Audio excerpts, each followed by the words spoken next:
Bimalendu MA পাশ করে ভারত গভর্নমেন্টের higher সার্ভিসের পরীক্ষা দেয় ও আয়কর বিভাগে কাজ পায়।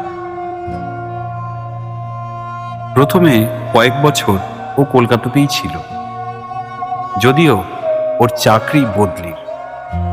বিমলেন্দু চাকরি নিলে আমিও পড়াশোনা চালিয়ে যেতে লাগলো, উপযুক্ত কোনো চাকরির সন্ধান না পেয়ে। যেদিনের কথা বলতে যাচ্ছি তখন বিমলেন্দুর বিয়ে হয়ে যায়। তবে তখন ওর স্ত্রী বাপের বাড়িতে ছিল। কলকাতায় তখন তার বাসা ছিল বাগবাজার অঞ্চলে। সংসারে তখন বিমলেন্দু ও তার মা ছাড়া আর কেউ নেই। আমি থাকি গোয়াবাগানে মামার বাড়ি। একদিন কথা হলো শনিবার সন্ধ্যায় কর্নওয়ালিস থিয়েটারে সিনেমা দেখবার। আমি বিকেলে বিমলেন্দুর বাড়িতে যাব, সেখান থেকে 6টার শোয়ের ছবি দেখে বাসায় ফিরব।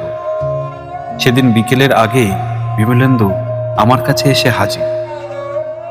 বললে, এরপর এরপর কি হলো জানতে চান? তাহলে সাবস্ক্রাইব করুন ডাক টিকিটের ইউটিউব চ্যানেল।